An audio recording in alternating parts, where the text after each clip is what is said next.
Guys, सो कैसे हो आप सब। आई होप कि आप लोग बिल्कुल सही होगे। मैं भी बिल्कुल सही हूँ। आज का दिन रियली बहुत ज़्यादा एग्जॉस्टिंग था मेरे लिए। मुझे बाहर जाना था, जिस काम के लिए गई वो काम भी नहीं हुआ, प्रैंक हो गया काइंड ऑफ। और जो नहीं लेना था वो लेके चली आई हूँ। बहुत सारी चीज़ें आगे मैं व्लॉग में शेयर कर दूँगी। सो सुबह उठ के मैंने एज यूजुअल अपना बेड ठीक कर लिया है, सारी चीज़ें झाड़ू पोछा भी कर लिया। एंड देन उसके बाद फिर मैं फ्रेशन अप हो गई, नाश्ता वगैरह कर लिया। और फिर मैं बैठ गई पढ़ने के लिए नॉवेल, जो कि मैं डेली पढ़ती हूँ। और ये वाला नॉवेल मुझे बहुत पसंद आ रहा है। आप लोगों ने भी ज़रूर इसको पढ़ना है। मैं डिस्क्रिप्शन में लिंक दे दूँगी इस नॉवेल का, तो प्लीज़ चेकआउट कर लीजिएगा। ये नॉवेल बहुत अच्छा है। I will really suggest you कि प्लीज़ एक बार इसको ज़रूर पढ़ें आप लोग, बहुत हेल्पफुल रहेगी आप लोगों के लिए। उसके बाद फिर मैंने न्यूज़ पढ़ा। इसको कैसे अवेल करना है मैं इसका PDF डिस्क्रिप्शन में दे दूँगी कि किस तरीके से आप इसको अवेल कर सकते हो, तो आप ज़रूर चेकआउट कर लेना। एंड उसके बाद फिर मैंने कल जो मैंने लिखा था ना ये नोट्स ज्योग्राफी के, तो उसको मैंने रिवाइज़ कर लिया। आई होप कि आप लोग भी इसको लिख रहे होगे और रिवाइज़ कर रहे होगे। जिसको ये इंपॉर्टेंट लग रहा है वो लिख सकते हो, अदरवाइज़ कोई प्रेशर नहीं है आप पे, बाद में आपने इसको पढ़ना ही है। और आप लोग ना मुझसे पूछते हो कि मैं रिसोर्सेज कहाँ से लेती हूँ, तो कल का मैंने बता दिया था कि मैंने कहाँ से लिखा है उसको। एंड आज जो मैंने नोट्स बनाए हैं उसका ना मैंने ये इंडिया वाले मैप से लिया है रिसोर्स।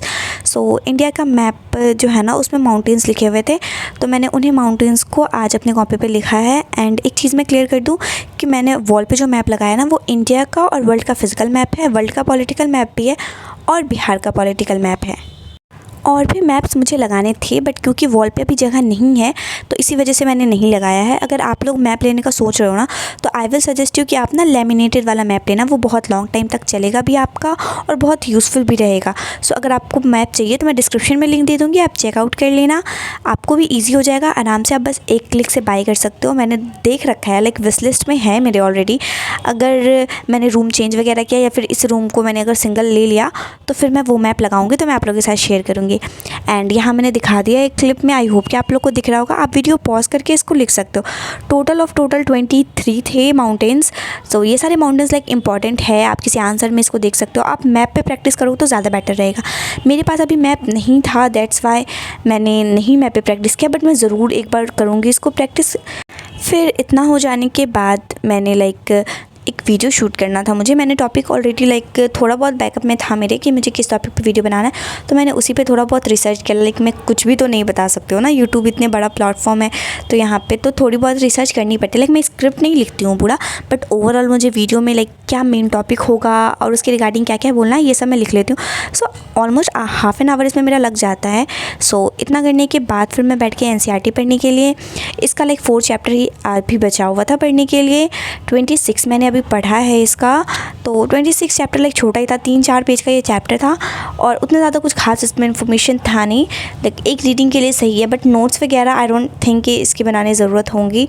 अदरवाइज़ आप देख लेना, जब आप पढ़ोगे तो आपको खुद ही आइडिया मिल जाएगा कि ये कितना इंपॉर्टेंट है और कितना नहीं। बट मैं एक चीज़ सजेस्ट करूँगी कि जब आप बुक पढ़ो तो सिलेबस को देख कर पढ़ो। ऐसा नहीं है कि कुछ भी पढ़ लोगे और कुछ भी नोट्स बना लो तो वो वेस्ट हो जाएगा आपके टाइम का। इसलिए एक बार ना आपने सिलेबस देख लेना अच्छे से और उसके बाद ही आपको एक्शन लेना है। सो मैं हिंदी और इंग्लिश दोनों मीडियम वाले का सिलेबस डिस्क्रिप्शन में दे दूँगी, आप डिस्क्रिप्शन ज़रूर चेक कर लीजिएगा। उसके बाद फिर मैंने वीडियो अपलोड कर रखा है आज 7 बजे, मैं इस वीडियो का भी लिंक डिस्क्रिप्शन में दे दूँगी, प्लीज़ एक बार चेकआउट कर लेना। बहुत इंपॉर्टेंट वीडियो है every UPSC aspirant as well as आप किसी और एग्ज़ाम की तैयारी कर रहे हो तो उसके लिए भी ये बहुत इंपॉर्टेंट है। सो एक बार इस वीडियो को देख लेना। मैंने इसी वीडियो को एडिटिंग वगैरह किया, क्योंकि मैंने वीडियो शूट कर रखा था बट एडिट नहीं किया था, तो मैंने इसके एडिट की, थंबनेल वगैरह डिज़ाइन कर लिया मैंने इसका।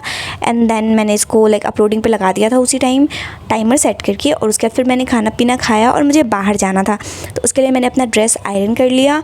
एंड फिर मैं तैयार होकर बाहर चली गई तो थी मैं कुछ और लेने के लिए, बट लेके आ गई कुछ और, क्योंकि जो मुझे लेना था वो मिला ही नहीं। सो मैंने सोचा कि ट्राउज़र ही ले लूँ। ट्राउज़र लेने का भी मैं बहुत टाइम से सोच रही थी, रूम पे पहनने के लिए कंफर्टेबल सा कुछ होना चाहिए ना। इसी वजह से मेरे जो पुराने ट्राउज़र्स है वो अब ख़राब हो गए थोड़े से, और मुझे इस टाइप का स्ट्रिप वाला ट्राउज़र बहुत पसंद है और अभी ये अवेलेबल भी था, तो मैंने सोचा कि इसको ले ही लूँ। वैसे भी ऑनलाइन पे उतना अच्छा मिले ना मिले, इसी वजह से मैंने इसको ले लिया। एंड देन मैं थक तो बहुत गई थी, बट स्टिल काम करना था, क्योंकि मुझे पता चला कि मेरे कॉलेज के एग्ज़ाम्स शुरू होने वाले हैं। सो आप लोग हमेशा मुझसे पूछते थे ना कि कॉलेज की पढ़ाई को कैसे मैनेज करते हो UPSC के साथ। मैं बता दूँ, जब मेरी एग्ज़ाम्स की डेट निकल जाती है ना कि इस तारीख से एग्ज़ाम है, तो एग्ज़ाम की डेट तो हमेशा पहले निकल जाती है। अभी मेरी इंटरनल एग्ज़ाम है और मैं 2nd सेमेस्टर में हूँ, तो मेरा जो मेन सब्जेक्ट है पॉलिटिकल साइंस, मैं उसके लिए ज़्यादा प्रिपेयर करती हूँ। और हिस्ट्री तो ऑलरेडी मैं अभी पढ़ ही रही हूँ, तो थोड़ा बहुत मैं सिलेबस देख लूँगी तो वो कवर कर लूँगी, बट मेन मेरा मोटिव जो रहता है ना वो पॉलिटिकल साइंस को कवर करने का रहता है। तो पहले तो मैं उसका सिलेबस निकाल लेती हूँ गूगल के थ्रू, या फिर ऑफिशियल वेबसाइट जो हमारे यूनिवर्सिटी की होती है उनके थ्रू पे मैं निकाल लेती हूँ इसका सिलेबस। ओवरऑल जो भी सिलेबस में पॉइंट्स रहते हैं मैं उन पे एक एक लेक्चर देख लेती हूँ, या कहीं से नोट्स पढ़ लेती हूँ, या फिर अगर वो यूपीएससी की प्रिपरेशन से ऑलमोस्ट इससे पहले भी मैंने जो एग्ज़ाम दिया था उसमें भी लाइक कॉन्स्टिट्यूशन के वगैरह के बारे में पूछा गया था, तो वो मैंने ऑलरेडी पढ़ रखा था, तो मेरे लिए ईजी था। इस बार भी मुझे जो टॉपिक्स लगे लाइक वो सिमिलर ही लगे, तो उतना ज़्यादा मुश्किल नहीं आएगा। तो इसी तरीके से मैं इसको कवर कर लेती हूँ अपने कॉलेज के सिलेबस को भी। तो इसमें मुझे ऑलमोस्ट 2 आवर्स लग गए थे इन सब चीज़ों को करने में, क्योंकि मैंने लेक्चर वगैरह भी देख लिया था। उसके बाद फिर मैं बैठ के एनसीईआरटी पढ़ने के लिए थोड़ी देर का मैंने गैप लिया था। ऑलरेडी 2 आवर्स के बाद मैं डायरेक्टली पढ़ने तो नहीं बैठ सकती थी, तो मैंने थोड़ा गैप लिया था और नाश्ता भी आ गया था तो नाश्ता कर लिया। उसके बाद फिर मैं बैठ गई 27th चैप्टर पढ़ने के लिए, एंड ये चैप्टर थोड़ा सा लेंथी था as compare to 26 chapter, but important तो ये भी था। और ये सारे लाइक अभी एंडिंग हो रहा है ना इस बुक का, तो उतना ज़्यादा मुझे इंपॉर्टेंट लाइक उतना लग नहीं रहा है। लाइक एंशिएंट हिस्ट्री से थोड़ा सा हट रहा है टॉपिक यहाँ पे, बट पढ़ना तो ये भी है आपने, कुछ इंपॉर्टेंट कीवर्ड्स इसमें भी है तो वो आपने नोट डाउन कर लेने हैं। उसके बाद फिर भाई टाइम बहुत हो रहा था और मुझे वीडियो भी एडिट करना था एंड देन उसको अपलोड करना था। दैट्स वाई मैंने लाइक यहाँ पे दिखा दिया अपना 28 और 29 चैप्टर में वीडियो अपलोड करने, यानी कि 9 बजे के बाद खाना खा के फिर मैं पढ़ लूँगी रात में, बट मैं पढ़ लूँगी क्योंकि आज मुझे ये बुक कंप्लीट करनी है। तो आपने भी कंप्लीट कर लेना है इस बुक को। 28 चैप्टर में like sequence of social changes के बारे में आपको बताया गया है, एंड देन 29 चैप्टर में लेगेसी एंड साइंस सिविलाइजेशन के बारे में बताया गया है।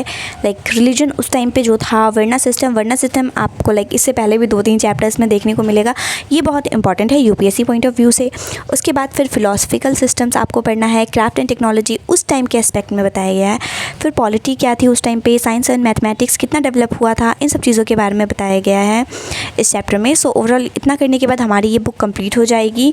एंड देन उसके बाद यहाँ पे इलस्ट्रेशंस वगैरह दिए हुए हैं, तो टोटल ना इसमें 61 इलस्ट्रेशंस है। लाइक मैं एक इलस्ट्रेशन आपको दिखा देती हूँ जो कि 34 पेज में है।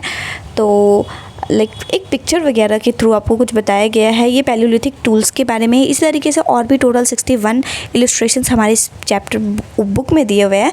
तो एक बार आप देख लेना इसको, लाइक कितना ही टाइम लग जाएगा इसको देखने में, 15-20 minute max to max, I don't think इससे ज़्यादा लगेगा। और बट आपकी नॉलेज तो इंक्रीज़ हो ही जाएगी। एंड देन अगर आपका ये बुक फिनिश हो गया है तो इतना टाइम तो आप इसको दे ही सकते हो ओवरऑल समझने में। एंड ये बुक है ना एंशिएंट इंडिया की बुक है, जो कि क्लास 11th की बुक है, ancient India by RS Sharma. अगर आपके पास ये बुक है तो वेल एंड गुड, अगर नहीं है तो मैं डिस्क्रिप्शन में लिंक दे दूँगी, आप ज़रूर से परचेज़ कर लेना।